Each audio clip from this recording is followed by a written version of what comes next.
Welcome to The Dig on the Huskers Radio Network podcast, powered by Emeritus, featuring Nebraska volleyball assistant coach Kelly Hunter. Here's your host, Jessica Coody. Welcome back into another episode of The Dig, an exciting episode because, man, what a road trip for the Huskers over the weekend. And we are also excited to welcome back Kelly Hunter. How much fun was that one? Crazy. Yeah, the atmosphere at Penn State, it's always a fun place to play. And I think during Big Ten Media Days, they had asked Lexi, where's the most intense, most fun place to play? And she said Penn State. And the funny thing was they actually played that as part of their hype-up video before the Penn State team went out to warm up. And Lexi was a little bit, she's kind of like, I'm never saying Penn State ever again. But they're always a great place to play, and it's definitely one of those really fun environments. And the student section is right on top of the court, and their men's volleyball team always comes and heckles you. And we actually practiced that, I think, Thursday before we left. We had our GAs and some of our staff kind of heckle the girls and just give them a hard time. And so it was a really fun practice, but Penn State is just always one of the best environments, and with a whiteout and being sold out and just hyped up, it was electric for sure. Who's the best heckler then? On our team? Yeah.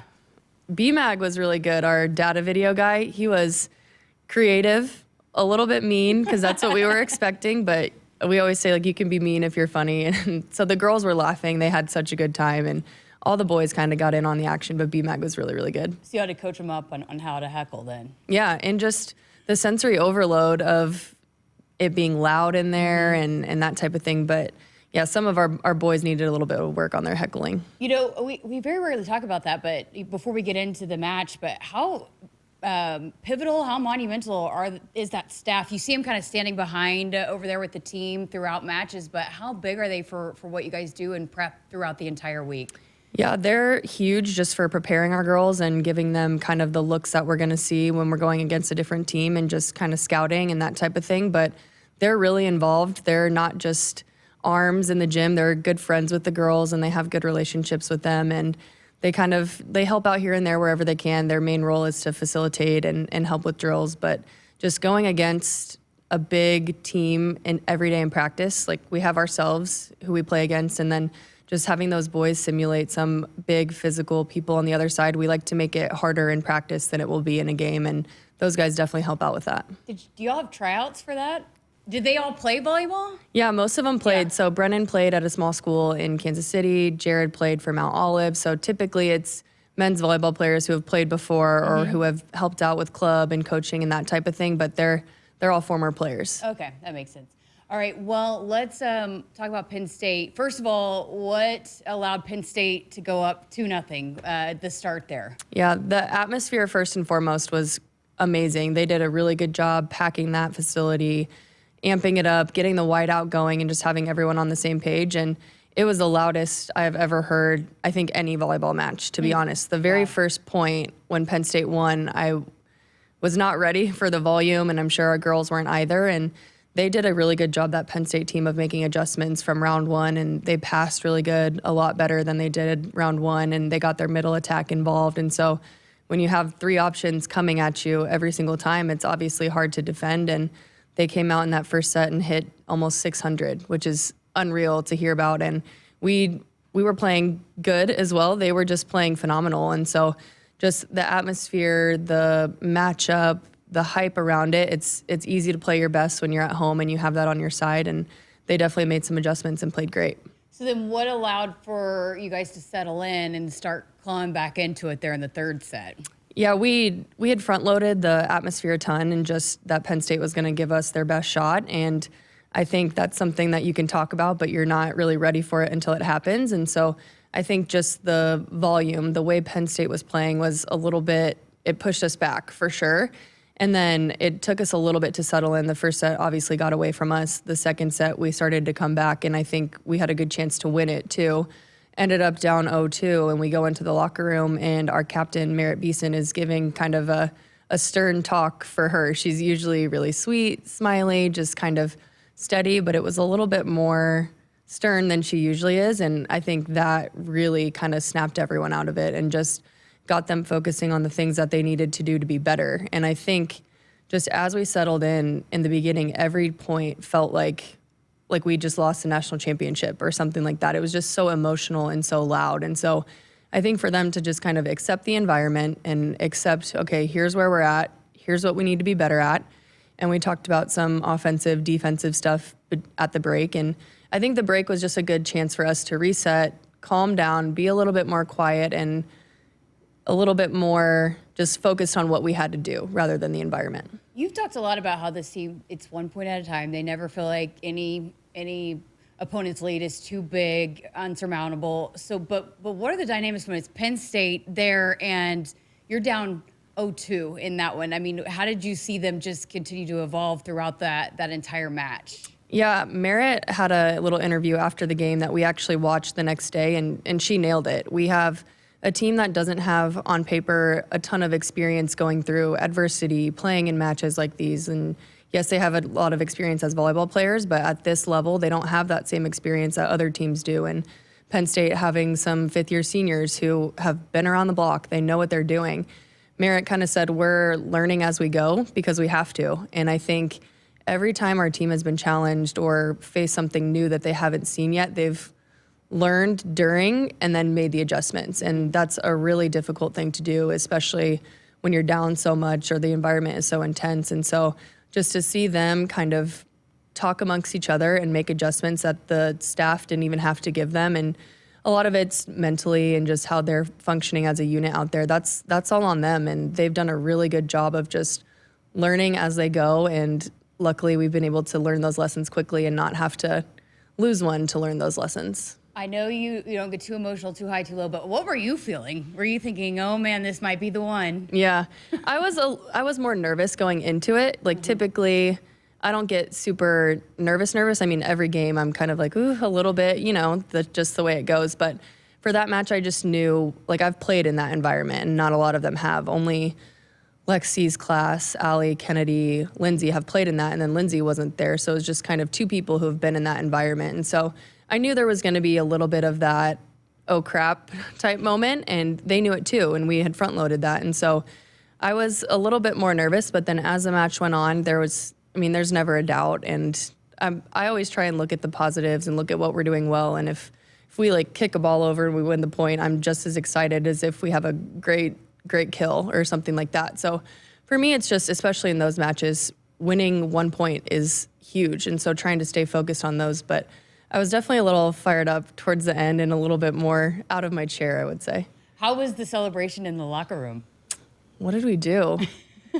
I can't even remember. I was halfway expecting some water, something like that. But I think I can't even remember it, to be honest. There was just a lot of joy, a lot of excitement. And then our little debrief was just, wow, what a comeback, way to stay composed, way to learn as we go through that match. Want to dive into Rutgers, but just overall, Merritt Beeson, she's the reigning National Player of the Week. Her weekend, can you even describe her performances that she had? Yeah, just the way Penn State was defending, they were paying a little bit more attention to our middle. So because of that, you can kind of call plays and make choices offensively from there. And so that's kind of something that a lot of people don't quite understand about volleyball. They're like, are you calling plays? Are you just listening? And there's a little bit of both. But we knew how they were going to defend us. And so, for example, if Becca or Andy went on we call it a B set, where they go a little bit more towards the outside, their middle was following our middles over there. So then that just opened up Merritt on the backside. And so we were lucky to have middles who were killing that ball too. So they couldn't just sit in the middle and try and block everything. They had to kind of commit to something. So them following our middles a little bit opened up Merritt, and then just the way she stepped up to the occasion and just knew that her team needed her and knew how they were going to defend us and that she would have to have a big night for us to win. And I think we saw that again at Rutgers. They were defending the same a little bit, just paying a little bit more attention to our middles, and then that opened up Merritt even more. And so just seeing her be composed, understand the moment, and understand what her team needed of her was really cool. Is that something Bergen sees in the moment, or are you guys prep for? I mean, how does she know what to do in certain situations? It's a lot of prep and seeing how teams defend other teams, how they defend teams who are similar to us. And so that's a lot of my job, is watching the other team's defense and then coming up with a little bit of an offensive game plan from there. So Bergen knew, and we've played them once already, Penn State and Rutgers, so we kind of knew how they were going to defend us, and then we have all this data of what worked last time, what wasn't great for us. So we have kind of that going into it, and then obviously there's our system that we like to play. We don't ever want to change it too much depending on the opponent, and then there's some in-game adjustments too, just saying, this person's really hot, maybe we can set them more balls than we usually do, or this play we thought was going to work isn't quite working, so we can do this option B. And so there's definitely a lot of work on the forefront, and then just watching video and seeing what they do, and then some in-game adjustments. So then, again, we talked about this after coming off the Wisconsin win. It can be pretty emotional. You can maybe have a letdown. A lot of teams might have a letdown coming off a win like that. I mean, Penn State arguably had a letdown coming off the loss, but how did you feel like they responded going into Rutgers? And I know you guys had a great crowd too. Mm-hmm. We had a day off in between, so that's always kind of a little reset where we traveled that morning. We had a practice there, and then it was good to completely flip our mindset now. We're on Rutgers, and I've said that before about kind of those midweek games versus Wednesday and Saturday. You have time to kind of compartmentalize, and I think they did a good job of that. Just with a travel day, it was great just for recovery. Obviously, it was a physically demanding match against Penn State, mentally, emotionally demanding. And so to have that day to kind of recover and then flip your mindset, okay, we're on to the next team. And we know that teams get fired up to play us. And Rutgers had an amazing crowd. I think it was a new record of 6,700-ish. And so to see that crowd for that program and just to be able to play in front of a big crowd and a lot of Husker fans who were there is always really special, and we never take that for granted. A couple of things I wanted to ask you about specifically in the Rutgers match. One, there was a point that you guys scored off of an Andy Jackson set. How did you evaluate her set? Really good. She had a double, I think, not the match before. I don't know, but I could tell that she was trying to redeem herself a little bit. They were celebrated pretty big, so it seemed like she was pretty pumped that she was able to set that well. Yeah, the ball always finds the middles where they have to put their hand up, and you'll see refs, as soon as the middle puts their hand up, the ref's like getting this ready, and I'm like, everyone's a setter in our gym, and we train that way so that everyone can go in and set a ball, but the ball always finds those middles too. It's awesome. And then, when sometimes maybe hitters are struggling a little bit, is that something as a setter you take note of, like, okay, they're struggling, let's try to get them going and maybe go back to them, or how do you manage that when maybe they're not having an ideal night, but knowing that everybody's needed and wanting to get them going? I think that's one of the hard things about being a setter and just understanding the flow of the game, who's doing well, who's not. There's different tactics you can take. Some setters, after someone makes an error, they won't set them again, and that could be a strong tendency. Or some setters are the opposite. So-and-so just made an error, I'm going to set them again, try and get them going.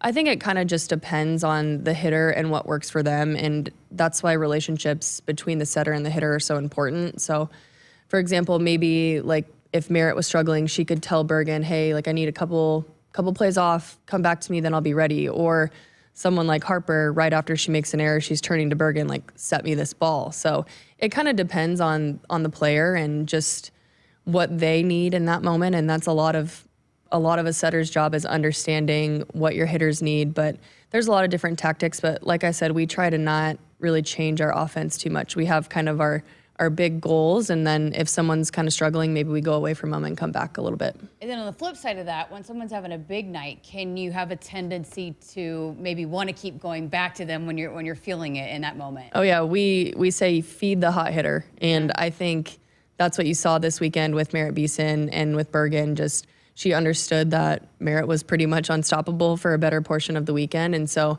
then. And that's kind of one of Bergen's things is she likes to find who's hot and find who's getting her kills and just kind of trust that person. And so I think we saw that definitely play out this whole weekend. Is there certain moments as a setter that you do maybe subconsciously, maybe unsubconsciously feel like, okay, I feel most comfortable going to this person in this situation? Totally. There's that comfortability of setting someone who you have a good connection with, and just you could set them from anywhere. And I think setters have a lot of tendencies in a lot of different ways. It could be pass dependent. It could be score dependent. It could be just certain situations. And so I think that there's definitely that natural tendency to kind of try and find the person that you're comfortable with. But one thing we're working on a lot right now is just how we're talking through the play and just how we're communicating and how we're calling the ball as hitters. Because when you're a setter, and let's say we're playing in transition, so not first ball where we call a play. If we're playing in transition, the hitters get to run whatever they want, and the setter just has to listen.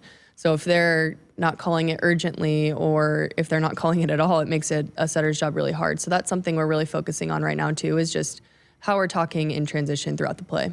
You've talked a lot about how talented Bergen is and just her demeanor, but how is her communication as a freshman and a young setter figuring this thing all out? She is not afraid to say what's on her mind or just to speak the truth. And I think as a freshman, it's hard to come in to a new environment and lead the team in the way that she has, but I think she's just very calm. And so if she has something to say, people listen and they know, okay, like she's thought about this. She's not just acting emotionally or acting based on the last play. But I know that the way she talks to the hitters and the way that they can talk back to her it's a great relationship. And that's, to me, one of the biggest pieces of being a great setter is just how are you understanding your hitters and being selfless. But I just think she has a great level head that makes people be like, okay, I have to listen to her, you know?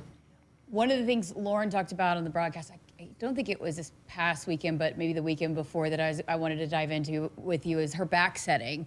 Talk to us through that, what that means, and how that's been a process for her. Mm-hmm. So at our level, you want to have a balanced offense. You want to be able to set the middles, out front, and behind, and you want it to be kind of even, essentially. But a lot of times you'll see when the pass comes off, or if the pass is less than ideal, or the dig isn't where you want it, you'll see a lot of teams only setting their left side. And some teams can survive on that. Some teams can't. If that's like your dominant player, you have to rely on that. But we're really lucky that we have such a balanced team and we have great hitters in every position. But since the day Bergen stepped on campus and we've really talked about offense all off season in the spring, I was talking to those setters about, hey, if we can just set a couple more balls to the middle or to overhead to our opposites, our offense is going to go up. Because last year we ended up being a little bit too left side dominant and we had a lot of different moving parts. Just defensively was always different. We had a setter in the back row always, so we're out of system a ton. But I was just preaching to them from the very beginning of this year, if we can set overhead, back set a little bit more, our offense is going to go up. So we've been prepping that since January, but just in terms of setting and Bergen, she's incredibly deceptive, so she doesn't show when she's going to set it forward or when she's going to set it back. But honestly, half of it is just making the choice to set it not to the left side. And it can be easy to play that type of volleyball in. But for her to take risks and set the middle or set our right sides has been huge. Is that something that you have to develop so that it is deceptive, that it isn't giving your cards away as to where you're going? Yeah, there's a couple different things. I mean, we want our setters to be in the same posture all the time, just for consistency of set location. If you're changing how you set forward versus how you set backwards, you're going to have a hard time when you get in the heat of moment and the bullets are flying and that type of thing. So we want them to be, we call it neutral and balanced when they're setting whoever for set location and then for deception. So for her and for Kenna as well, they both look pretty much the same no matter where they're setting. So when the other side's watching us and we're playing against ourselves in practice and stuff, no one has any clue where the ball is going, and it makes it really tough on our middles, and then that helps them in game two playing defense. But it's all about being neutral, and then from that, deception kind of happens as well. You know, the other night I hosted Coach's show for JB, and I asked him about, hiring assistant coaches, and he said setters always make the best coaches, but you did it, you went through it. But now that you're coaching, is there something that you continue to try to evolve so that, did you learn, I guess, how to coach the position even more than even when you were just playing it? Yeah, I think just offense in general and the decision making and everything that goes behind it is very complex, and it's easy to coach in the moment. Like if you saw a middle kind of followed our middle and then we set right into it, there was a double block. It's really easy to say, hey, we shouldn't make that choice when you're just watching. But when you're out there, you can't see all the same things that your coach can see. So for me, it's been the biggest push I've made has been just offense, decision-making, choices, why certain choices are good, why certain choices aren't good. And for me, that's kind of been our biggest push. And a lot of that happens in video, just studying the game, watching elite teams, international teams, men's volleyball teams, and just learning from others, and then having that knowledge in the back of your head when you're in a match so you don't have to think about it. Because when you're thinking about who you have to set every single time, it's not a fun place to be. And so for me, it's just teaching our setters about offense and what that means more so than just we killed the ball, we didn't kill the ball. There's a lot in between there, and that's kind of what we've been focused on since January. Oh, makes sense. The technique part of it, was that something that has evolved for you, how you coach that? Yeah, I think when I was learning how to set, it was more so certain footwork patterns. You have to always go left, right, and you have to always face the left side when you're setting. And that's like a great baseline and great for consistency, especially when you're younger. But now when you watch internationally, there's setters who are doing all different footworks. They're going off of one foot. They're going right, left instead of always left, right. And there's a lot of different things there that you can kind of, if you just watch volleyball at a high level, it's not so cookie cutter, especially the setter position. And so a lot of that is kind of just what works for each setter, but knowing here's what the best in the world are doing. So maybe we should look at some of that. But more so technically, I would say the way we kind of back set is a little bit different than other people. We don't, like I said, square up all the time and then back set from there. We'll kind of move around a little bit and square. Sometimes we don't even square up, and some coaches are like, what's going on here? Like, I don't understand. But it's different. But I would say like our back set mechanics are a little bit different, and we don't rely as much on just your hands. And a lot of setting is your hands, and people look for that, but there's so much more. It's in the footwork. It's in how you're using the ground and using your legs and how you're even using your arms and not just your wrists. So I would say that's kind of the biggest difference for us is it's not only your hands. There's a lot that goes into it. Fascinating. All right, let's talk this weekend. You going back to that midweek match on Wednesday and then Sunday. How nice is it to have that split at this point in the season? For a recovery standpoint, it's phenomenal, especially coming off of a long road trip and being back home and getting settled. But just mentally being able to focus on one team at one point, play the match, maybe have an off day or a light practice, focus on the next team. It's just phenomenal. And then being back home and feeling comfortable in your own environment is always a plus. So I'm sure you guys have already started diving into Northwestern. What are kind of the keys for that match? So we've played them once before, so it's always good to kind of have some data. They didn't have their big left side hitter when we played them. She was out due to an injury, and so she's back now. So there's going to be some adjustments that they're going to make, and she was one of those players who got a ton of attempts for them, and so we're going to have to prepare for that really hard because we didn't see her round one. And so just being able to be ready for that will be huge. And then just like I said, we have some data from before, so knowing what works, what didn't work, and kind of revisiting that stuff. You know, with 6 matches left, I think is what I counted, and 3 weeks left of this season. What is the focus now for this team as, again, you move towards the back half of the regular season and you are getting closer to that postseason?